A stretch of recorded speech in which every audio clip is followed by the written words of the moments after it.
Now, welcome to another edition of News from Naboo with Thor's Lightning Takes. And let's get right to the news. All right. I found an interesting article online. It's a weird way to word things. I like when I find these weird articles and I'm like, really? You're just trying to go out there and make people upset, aren't you? Oh, what do we got here? The article was titled, Ahsoka Reduced to Tears Because Star Wars Fans Are the Worst. Who posted this lovely article with the title? I will not dignify them with a name. Really? I also can't remember right now. Oh. But I'm going to guess it's not... It's not current. They're making it sound like Rosario Dawson is crying because Star Wars fans are obviously, what's the narrative, toxic? We're toxic. We're always toxic. We're toxic and we hate people. Every people. Oh, any opinion that isn't 100% positive is toxic. Yes. Welcome to the modern world. For one, wrong Ahsoka. They're actually talking about Ashley Eckstein in this article. So they're just trying to kind of bait people and try Absolutely. to make... Because nobody... It totally didn't work. I didn't click on it. Virtually nobody has complained about Rosario Dawson playing Ahsoka I think Tano. she's been fantastic. Well, I think you're always going to have that odd kind of transition from animated to live action, and you have a very beloved... Ashley Eckstein's a huge figure in the fandom, so you might have people that are like, it's kind of a shame that she can't play Ahsoka or isn't voicing her, but... You can complain a little bit about the looking aesthetic, but sure. Sometimes they had to shorten her Leiku. Yeah. Why? Because she's an action-based character. If you make them very long, they're going to look really weird in live action. They're not going to work right. And they didn't want to CG them. That was the only other option, is to, hack them off at a certain point and CG the rest of it. Yeah, I guess my point is that no one is making a fuss out of Rosario Dawson playing Ahsoka. No. This article is referring to when her character debuted in 2008 in the Clone Wars, when everybody hated Ahsoka. Yeah, you put me on that list. I did not like her in the movie. She was very upset at the time. Because initially, fans everywhere were like, dude, this character sucks. She's a whiny little snot-nosed brat. Everyone hated Ahsoka. But that was just the initial reaction to her character. Well, it was also strange. Even before the movie came out and the series started, there were people like, why does Anakin have a Padawan? Right, This doesn't it didn't make seem sense. to make any sense at all with the movies. Mm-hmm. And so that was part of the reaction. It wasn't just a flat-out rejection of her. It was also a rejection of the idea. She was compared to Jar Jar Binks. She was the new Jar Jar Binks. And that's what it was. And fans, we were not... I shouldn't say fans we, were harsh. but fans, no, yes. Not fans. all. Of course not. It's never all. There was, all. of course, the vocal group that Yeah. went out of their way to make sure everyone knew how much they hated this character. And that it did not make sense in the canon. And they said that Ashley Eckstein... Here's her quote on what she said at the time. At C2E2 this year, she kind of confessed. She said, "So many people hated Ahsoka. First I sobbed into my cheesecake." Because she was very sad. She likes sweets when she's not feeling well. That was in her... You read her book, yeah. In her biography that she wrote, yes. Yes, her advice is to eat a cupcake when you feel sad. Yes. That might not be the best advice. Probably not the best advice, but... But I can get what as she's long as you don't going get for. sad very often, it's maybe not the worst advice. But if you get sad all the time, you might be sad about other things that happen from eating too many cupcakes. Sorry. But yeah, initial fan reaction was horrible to her character. Absolutely.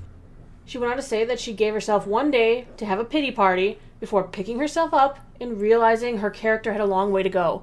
When fans were watching season 1 of the show and ragging on Ahsoka, or watching the movie and ragging on Ahsoka, the whole cast was already working on season 2. So she could already see Ahsoka start to mature. Yeah, a little bit, yeah. But she had an idea of where her character was going already. She's not going to be the bratty and inexperienced Padawan that was in the first season and the movie. She knew where her character was going, so yeah, at the time it probably did feel extremely unfair to her.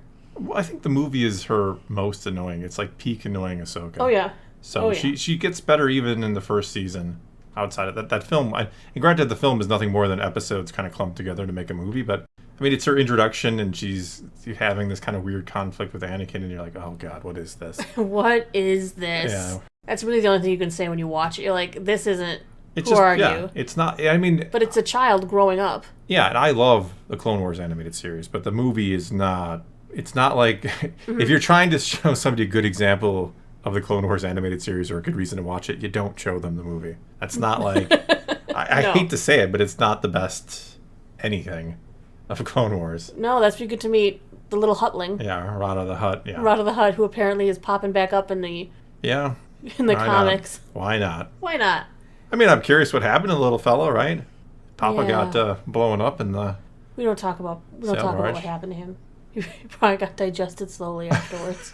for when 1,000 everything fell years. into the Sarlacc pit. I wonder if Boba saw him sliding down.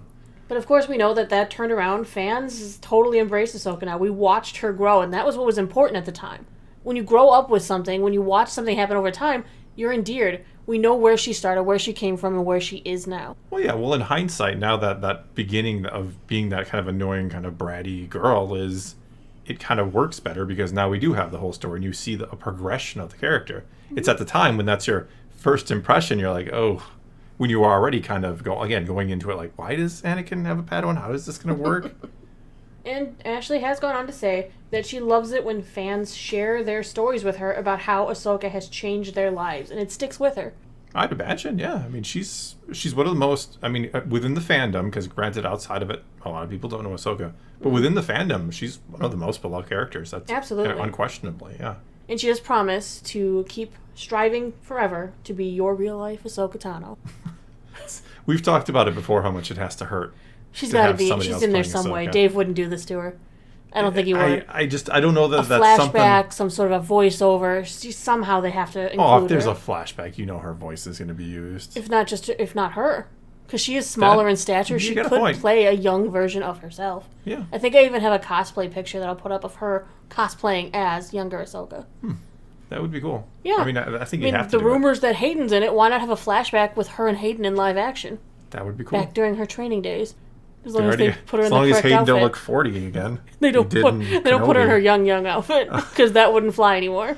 Well, at least she'd be an adult. Yeah, at least she's an adult playing a child. So is that wrong? I don't know. I don't want to get into that. No, they put her in her leggings out. I liked that second outfit she had better anyway. The second outfit was better. It was a weird choice. Let's not get into that. Well, they thought going from Aya Sakuya, they would just follow. Yeah, that was who she modeled her outfit after, but a little not quite as. Aya Sakuya managed to pull off athleisure before anyone else did. Oh, she's where all the women go around with your leggings and your sports bra, and that's your outfit. Aya Sakuya been rocking that for ages. I love that she is in that movie because George Lucas saw her on the cover of her comic book and is like, yeah, he's got this weird thing with the Twi'lek. He was gonna make Darth Talon. She's cool. Wait, Darth Talon? Oh, they come in red. He's got a thing. He's got a type. He has got a thing, and that's fine. That's fine. I don't fault him for that. If you're gonna have a thing for any weird Star Wars aliens, go Twi'lek. Yeah.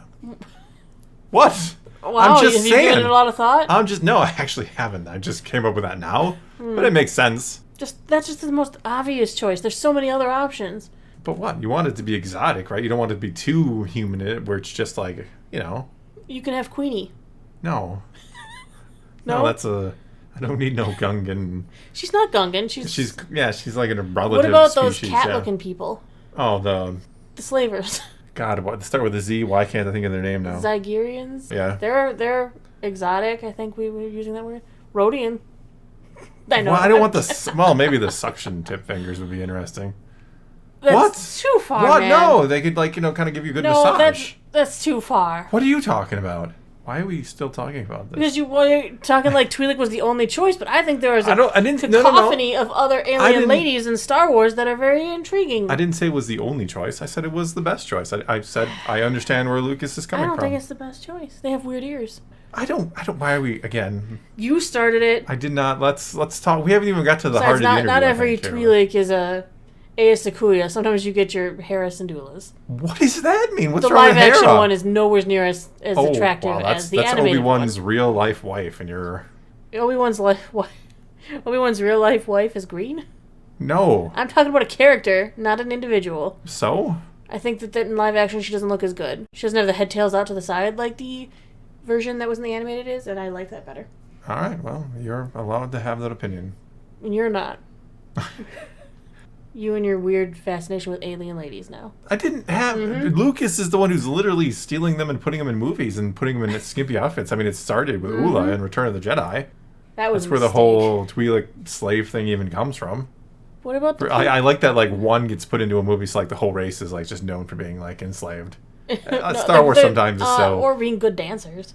Well, yeah, that's why they're enslaved, because they're good dancers. I mean, think of KOTOR. You get to train to dance with one. Oh, God. You get to... You also have the quarters where they're like, do you want a massage? You know that is not going to be in the remake, assuming the remake comes out. You're turning our bait and switch article discussion, kind of, into a bait and switch video. What? Yeah.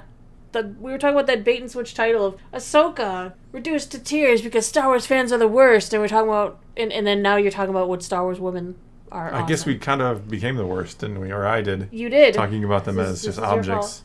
How could aliens should just be Ahsoka put in there would destroy you. She'd lightsaber you. Boom, you're gone. I'm just, just saying. Saying that's all we got for you this time. So now it's your turn to take to the comments below and tell us what you think of any and all of today's news or the discussion that ensued from it. What's your favorite alien species in Star Wars? Whatever the case may be, leave those comments below. Let's talk some Star Wars. And until next time, thanks for watching. You get a Maz Kanata.